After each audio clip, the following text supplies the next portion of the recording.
तो sir UPSC, EPFO, APFC exam का recruitment test conduct हो चुका है और अब बारी है इंटरव्यूज की। तो सर रिक्रूटमेंट टेस्ट में हमारे पास एक बेनिफिट होता है कि यूपीएससी ने हमें एक सिलेबस दे रखा है और उस सिलेबस के हिसाब से हमें प्रिपेयर करना होता है और हमें पता होता है कि भाई एग्जामिनेशन में किस तरह के क्वेश्चन हमसे पूछे जाएंगे। बट इंटरव्यू एक डिफरेंट केस है, यहाँ पर आपसे कहीं से भी कैसे भी क्वेश्चन पूछे जा सकते हैं। तो बहुत वाइड प्रिपरेशन आप लोगों को इंटरव्यू की प्लान करनी होती है। बट ऐसे कुछ फोकस एरियाज हैं जिन पे अगर आप खास ध्यान रखो तो आप एक अच्छे इंटरव्यू के लिए प्रिपेयर कर सकते हो। ऐसे कौन से फोकस एरिया जिन पे आपको ध्यान रखना चाहिए हम इस वीडियो में डिस्कस करने वाले हैं। लेकिन आगे बढ़ने से पहले मैं आप लोगों से रिक्वेस्ट करूंगा कि भाई अगर आप आने वाले ईपीएफओ एग्जाम में इंटरेस्टेड हैं तो हमने आपके लिए कंप्रिहेंसिव गाइड बुक बना रखे हैं जहां पर आप लोगों को detailed syllabus, decoded syllabus, pattern, eligibility and solve PYQs भी मिलेंगे ईपीएफओ एग्जाम के, जिनको आप डाउनलोड कर सकते हैं। लिंक आपको वीडियो के डिस्क्रिप्शन में मिल जाएगा। अब दोस्तों बात करते हैं focus areas of interview preparation और यहाँ पर हमारा एजेंडा क्या रहेगा। सबसे पहले हम जानेंगे कि भाई इंटरव्यू की प्रिपरेशन इतनी इंपॉर्टेंट क्यों है जब हम यूपीएससी ईपीएफओ एग्जाम की बात करते हैं और what are the 4 focus areas जिनके ऊपर हमारा खास ध्यान होना चाहिए।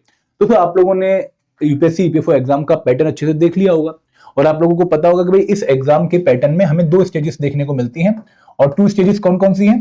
पहली स्टेज है जो आप ऑलरेडी जो है एग्जाम देके आ चुके हैं, वो है रिक्रूटमेंट टेस्ट और सेकंड स्टेज है पर्सनैलिटी टेस्ट यानी कि इंटरव्यू। अगर आप इनके मार्क्स की जो है वेटेज देखो तो यहाँ पर रिक्रूटमेंट टेस्ट की वेटेज नो डाउट ज्यादा है। 300 मार्क्स का आपका रिक्रूटमेंट टेस्ट होता है और 100 मार्क्स का आप लोगों का इंटरव्यू यानी कि पर्सनैलिटी टेस्ट होता है। बट दोस्तों रिक्रूटमेंट टेस्ट में कहीं भी आप लोगों को मिनिमम मार्क्स इतने स्कोर करने हैं ऐसा नहीं बोला गया। मतलब आप लोग एक कट ऑफ को अगर क्वालिफाई कर लेते हैं तो you are selected for the interview round और वो कट ऑफ हर बार वेरी होती है। आपको प्री डिफाइंड नंबर नहीं दिया गया है कि भाई यही नंबर आप लोगों ने इंटरव्यू में लेकर आना है, रिक्रूटमेंट टेस्ट में लेकर आना है। लेकिन अगर मैं इंटरव्यू की बात करूं तो इंटरव्यू में यूपीएससी ने बहुत क्लियरली मेंशन कर दिया कि भाई अगर आप इंटरव्यू के लिए सिलेक्ट हुए हो और आप जनरल कैटेगरी, अनरिजर्व कैटेगरी या फिर ईडब्ल्यूएस कैटेगरी से बिलोंग करते हो तो आपके interview marks greater than equal to 50 आने ही चाहिए। अगर आप ओबीसी कैटेगरी से बिलोंग करते हो तो आपके marks greater than equal to 45 आने ही चाहिए। और अगर आप शेड्यूल कास्ट या फिर शेड्यूल ट्राइब या फिर पर्सन बेंचमार्क डिसेबिलिटी कैटेगरी से बिलोंग करते हो तो आपके मार्क्स इंटरव्यू में ग्रेटर देन इक्वल टू 40 आने ही चाहिए। ये क्राइटेरिया आप लोगों को यूपीएससी ने ही पहले ही फिक्स करके दे दिया है। अब दोस्तों यहां पर दिक्कत की बात क्या है कि भाई अगर आप रिक्रूटमेंट टेस्ट में टॉपर भी क्यों ना हो, आप लोगों ने वहां पे 300 में से 250 मार्क्स भी स्कोर क्यों ना कर दिए हो, तो भी आपको ये मिनिमम मार्क्स का क्राइटेरिया फुलफिल करना ही पड़ेगा इंटरव्यू में। और फॉर एग्जांपल अगर किसी बच्चे की जनरल कैटेगरी थी और उसने रिक्रूटमेंट टेस्ट में 250 मार्क्स स्कोर कर दिए लेकिन इंटरव्यू में इसके सिर्फ 49 मार्क्स आए तो टोटल उसका 299 हो गया, ठीक है, और फाइनल कट ऑफ गई 250 मार्क्स, तो इस केस में वो सिलेक्टेड नहीं माना जाएगा क्योंकि उसने मिनिमम मार्क्स वाला क्राइटेरिया फुलफिल नहीं किया है। तो इंटरव्यू एक बहुत ही इंपॉर्टेंट स्टेज है जहां पर आप लोगों को मिनिमम मार्क्स लेकर आने पड़ेंगे, तभी जाकर आपकी ओवरऑल कट ऑफ चेक होगी और अगर आपकी ओवरऑल कट ऑफ के जो है मार्क्स आपके ओवरऑल कट ऑफ से ज्यादा है तो आप सिलेक्टेड माने जाएंगे। और दोस्तों इंटरव्यू इसलिए भी इंपॉर्टेंट है भाई सिर्फ रिक्रूटमेंट टेस्ट क्वालिफाई करने से आप लोग असिस्टेंट प्रोविडेंट फंड कमिश्नर या फिर इन्फोर्समेंट ऑफिसर, अकाउंट ऑफिसर नहीं बन जाते हो।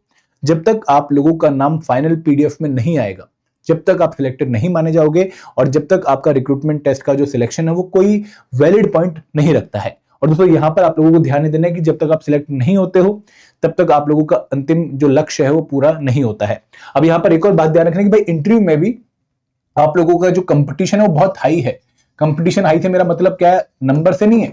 यहाँ पर आप लोगों को लग रहा होगा कि सर लगभग 700 लोगों को बुलाने वाले हैं और 230 पोस्ट हैं, 74 एपीएफसी की और 156 ईओओ की, तो यहाँ पर तो कंपटीशन बहुत कम है कि भाई 700 में से 230 में आना है। बट दोस्तों यहाँ पर कंपटीशन क्रीम के बीच में है, ठीक है। यहाँ पर आप जैसे बहुत बच्चे जो कि बहुत मेहनत करके रिक्रूटमेंट टेस्ट क्वालिफाई कर रहे हैं, अब उनके बीच में कंपटीशन होगा। तो जो फिल्टर आउट होने थे लोग, जो कि भीड़ थी वो कहीं ना कहीं फिल्टर आउट हो चुकी है और अब क्रीम के बीच में कंपटीशन होगा। तो यहाँ पे क्रीम बहुत क्वालिटी होती है, यूपीएससी वाले बच्चे भी होंगे और एग्जाम्स वाले बच्चे भी होंगे, तो हर तरह का क्वालिटी बच्चा आपको यहाँ पर देखने को मिलेगा। तो उनके बीच में कंपीट करना एक बहुत ही डिफिकल्ट और एक बहुत ही चैलेंजिंग टास्क है जिसको डील करने के लिए आपको बहुत अच्छे से खुद को प्रिपेयर करना पड़ेगा। तो यहाँ पे आप लोगों को इंटरव्यू की इंपॉर्टेंस समझ आ रही है। पहली बात कि भाई मिनिमम मार्क्स क्राइटेरिया यूपीएससी ने मेंशन कर रखा है, वो फुलफिल करने के लिए हमें इंटरव्यू की प्रिपरेशन अच्छे से करनी पड़ेगी।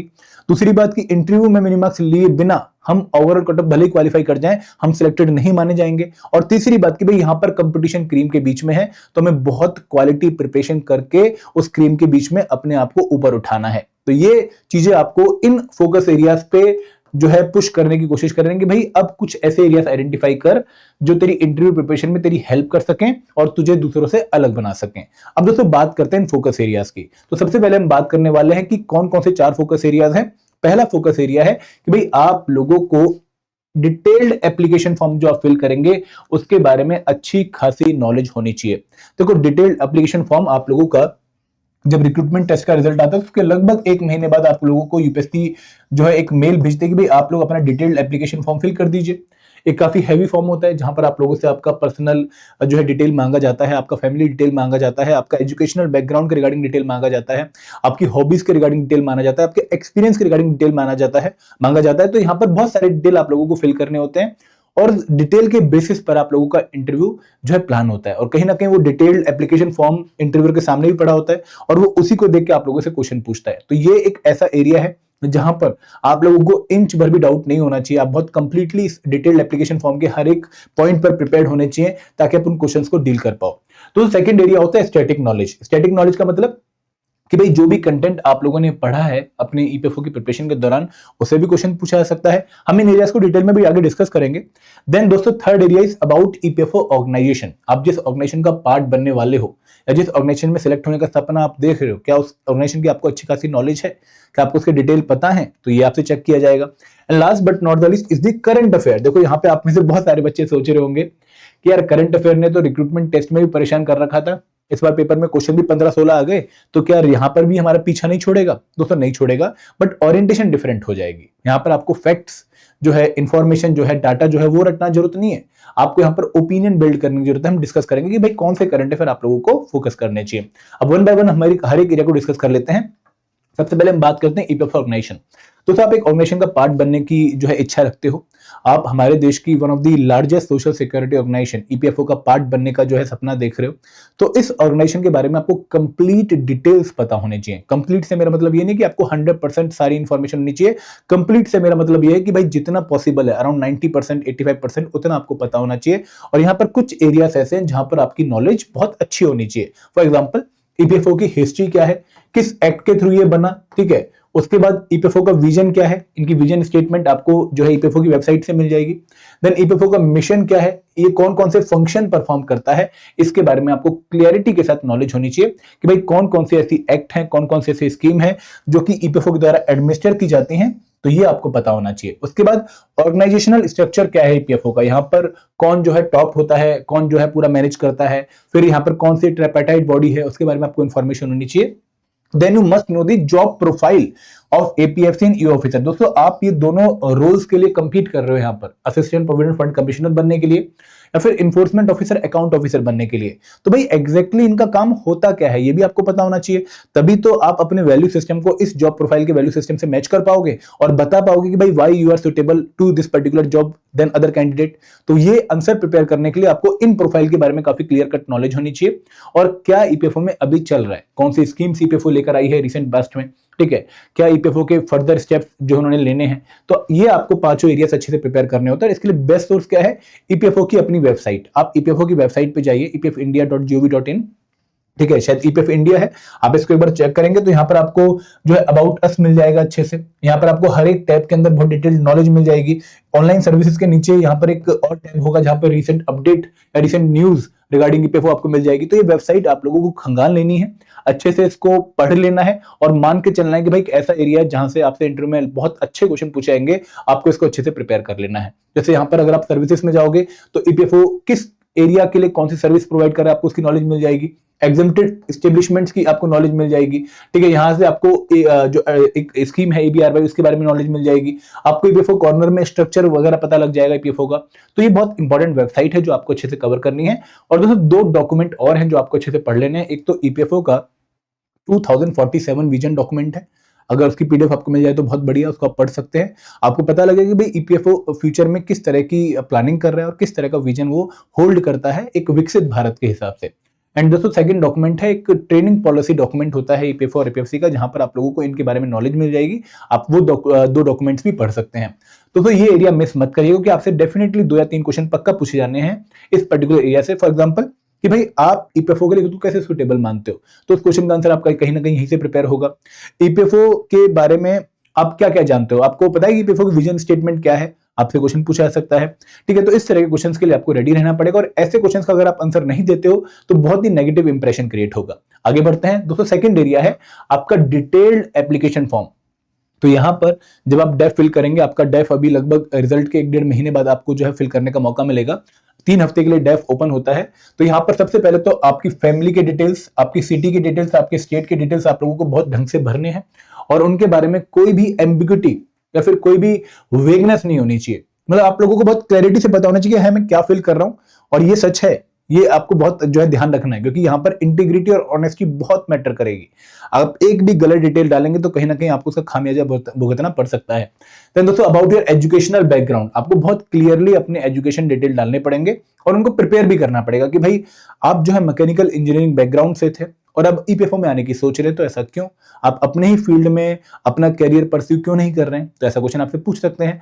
अबाउट योर इनसिक्योरिटी और आउटलायर जो आपके डेफ में है, फॉर एग्जांपल किसी बच्चे का 10th के बाद 1 साल का गैप है 11th के बीच में, ठीक है, उसकी कोई फैमिली जो है प्रॉब्लम्स हो चुकी थी या कोई और कारण की वजह से उसको 10वीं के बाद 1 साल का ब्रेक लेना पड़ा, तब जाके उसने 11वीं क्लास करी। या फिर 12th के बाद उसने इंजीनियरिंग एग्जाम्स जो है क्वालिफाई करने के लिए या फिर मेडिकल एग्जाम क्वालिफाई करने के लिए 1 साल का गैप ईयर लिया, या फिर उसका जो है एमटेक और बीटेक के बीच में 2 साल का गैप है, या फिर बीएससी और एमएससी के बीच में 2 साल का गैप है। तो वो गैप जो है, जो आउटलायर जो है आपके डेफ में, उनके लिए आपको प्रिपेयर करना पड़ेगा।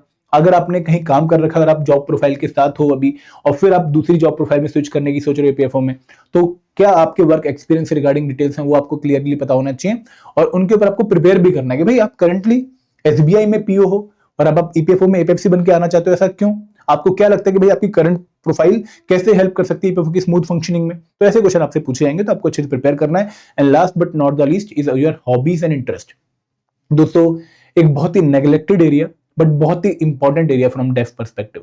बच्चे इसको बहुत नेग्लेक्ट करते हैं, बहुत रफली अपनी हॉबी भर देते हैं। बट यहाँ पर हॉबी से क्वेश्चन पूछा जाता है तो बच्चों को लगता है कि हाँ यार, ये तो ऐसा एरिया था जहां पर हमने बहुत जल्दीबाजी दिखा दी। तो यहाँ पर इस एरिया को आपने अच्छे से पढ़ना है, प्रिपेयर करना है और इसको भरना है, ठीक है। इसके बाद दोस्तों नेक्स्ट है स्टैटिक नॉलेज। अब यहाँ पर ऐसा नहीं कि आपको क्वांट, रीजनिंग, इंग्लिश हर चीज द्वारा से पढ़नी है।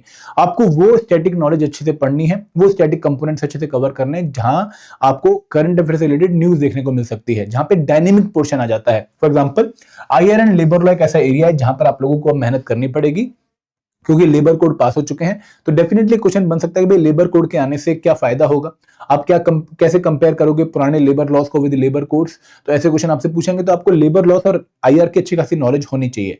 देन अकाउंटेंसी के रिगार्डिंग प्रिंसिपल्स कई बार बच्चों से लास्ट टाइम पूछे गए थे, ठीक है, 2-3 बच्चों से ये इंटरव्यूज में क्वेश्चन पूछे गए थे कि भाई कंजर्वेटिज्म प्रिंसिपल क्या होता है। इन क्वेश्चंस का पर्पस आपकी नॉलेज चेक करना नहीं है, नॉलेज तो यूपीएससी ने ऑलरेडी आपके रिक्रूटमेंट टेस्ट में चेक कर ली है। इनका पर्सपेक्टिव या इन क्वेश्चन को पूछने का मतलब यह है कि भाई आप कैसे इन क्वेश्चन से डील कर रहे हो और क्या आप अवेयर हो छोटी छोटी चीजों के रिगार्डिंग जो आपकी जॉब फंक्शनिंग में हेल्प कर सकती हैं। क्योंकि अकाउंट्स आपकी फंक्शनिंग में, जॉब फंक्शनिंग में पक्का हेल्प करने वाले, क्योंकि आप इन्फोर्समेंट ऑफिसर, अकाउंट ऑफिसर बनेंगे। इवन एपीएफसी का काम अकाउंट्स रिव्यू करना होता है, तो ये एरिया आपको अच्छे से आना चाहिए। सोशल सिक्योरिटी एक्ट की नॉलेज होनी चाहिए, क्योंकि लास्ट टाइम काफी बच्चों से सोशल सिक्योरिटी एक्ट के ऊपर क्वेश्चन पूछे गए थे। पॉलिटी एक डायनेमिक टॉपिक है, क्वेश्चन पूछे गए थे। इकोनॉमी से काफी क्वेश्चन पूछे गए थे, क्योंकि यहाँ पर ट्रेड वॉर्स चल रही हैं इस टाइम पर, ठीक है, या फिर आप लोगों को जो है रुपी वीक होता हुआ दिख रहा है। तो ऐसे क्वेश्चंस के ऊपर आप लोगों से इंटरव्यू में काफी जो है ऐसे एरियाज के ऊपर काफी क्वेश्चन पूछे जाएंगे, तो आपको इन एरियाज को अच्छे से प्रिपेयर करके जाना पड़ेगा। Last but not the least is the current affair. दोस्तों करंट अफेयर यहाँ पर आप लोगों को एक डिफरेंट ओरिएंटेशन से प्रिपेयर करने हैं। आपका फोकस यहाँ पर करंट अफेयर में डाटा, इंफॉर्मेशन, नंबर्स को रटना नहीं होगा। आपका पर्पस होगा कि भाई आप यहाँ पर एक ओपिनियन बिल्ड करो, एक व्यू पॉइंट जनरेट करो। एनालिटिकल पर्पस से आपको करंट अफेयर पढ़ने पड़ेंगे, तो यहाँ पर एडिटोरियल पढ़ने बहुत जरूरी हो जाते हैं आप लोगों के लिए। तो यहाँ पर बेसिकली आप लोगों से इशू बेस्ड करंट अफेयर जो है पूछे जाते हैं। फॉर एग्जांपल कि यार यूएसए ने हमारे ऊपर टैरिफ वॉर जो है इस टाइम कर रखा है, तो आपको क्या लग रहा है कि क्या फर्क पड़ेगा टैरिफ वॉर का इंडिया की इकोनॉमी पे। अब यहाँ पर व्यू पॉइंट आपको देना पड़ेगा, यहाँ पर आपको एक ओपिनियन देना पड़ेगा। आपसे यहाँ पर नंबर नहीं पूछेगा भाई कितनी % रेट किस पर्टिकुलर मटेरियल पे यूएसए ने लगाई है, ऐसा नहीं पूछा आपसे। तो ये क्वेश्चंस प्रिपेयर करने बहुत जरूरी हैं। Then important happenings related to your state. आपके स्टेट में कुछ मेजर हैपनिंग हो रही है, इलेक्शन हो रहे हैं, ठीक है, या फिर बाढ़ आ गई है, या फिर कोई फेमस जो है एक स्टैचू बनी है, या फिर कोई फेमस पर्सन न्यूज में आपके स्टेट से, तो आपको पक्का पता होना चाहिए। जैसे बिहार से कई बार लास्ट टाइम बच्चों से क्वेश्चन पूछा गया रिगार्डिंग लीची, ठीक है, रिगार्डिंग मखाना, क्योंकि बहुत फेमस है इस एरिया के, ठीक है, दोनों ही आइटम, तो उनसे क्वेश्चन पूछे गए। Important event from past 3 month. Interview जब आपका शेड्यूल होगा, जो कि अभी डेट्स वगैरह आई नहीं है, बट जब भी शेड्यूल होगा उससे पहले के 3 महीने करंट अफेयर बहुत इंपॉर्टेंट है। Labour centric issues, women centric issues बहुत इंपॉर्टेंट है। और दोस्तों भले ही आपका इंटरनेशनल रिलेशन न्यूज जो है सिलेबस का पार्ट नहीं है, बट आपसे इसके रिगार्डिंग क्वेश्चन इंटरव्यू में पूछे जा सकते हैं, क्योंकि लास्ट टाइम काफी बच्चों से क्वेश्चन पूछे गए थे रिगार्डिंग यूक्रेन रशिया वॉर, तो आपसे भी पूछे जा सकते हैं। तो यहाँ पर ये एरियाज ऐसे हैं जहां पर आपको करंट अफेयर में फोकस करना पड़ेगा। तो दीज आर दी एरियाज जहां पर अगर आप अच्छे से फोकस कर लेते तो आप इंटरव्यू को अच्छे से हैंडल करने के लिए रेडी हो जाओगे। मैं ये तो नहीं बोलूंगा कि भाई आप परफेक्टली रेडी हो जाओगे, वो डिपेंड करेगा कि भाई आप कितनी मॉक प्रैक्टिस करते हो और किस तरीके से खुद को कैरी करते हो। तो उसके लिए हमने एक इंटरव्यू गाइडेंस प्रोग्राम लॉन्च करना है, आपको डिटेल इस वीडियो के डिस्क्रिप्शन में मिल जाएंगे इंटरव्यू गाइडेंस प्रोग्राम के रिगार्डिंग। बट जब तक आप इन एरियाज को प्रिपेयर करना शुरू कर दो, क्योंकि इंटरव्यू प्रिपरेशन एक दिन में नहीं होती है, आपको डेली लगभग आधा पौना घंटा देना पड़ेगा, तब जाकर आप स्मूथली खुद को इंटरव्यू के लिए प्रिपेयर कर पाएंगे। और दोस्तों अगर आपको कोई भी डाउट है इंटरव्यू प्रिपरेशन के रिगार्डिंग, आप कमेंट सेक्शन में मेंशन कर सकते हैं। I will be more than happy to help you out. Thank you very much. जय हिंद, जय भारत।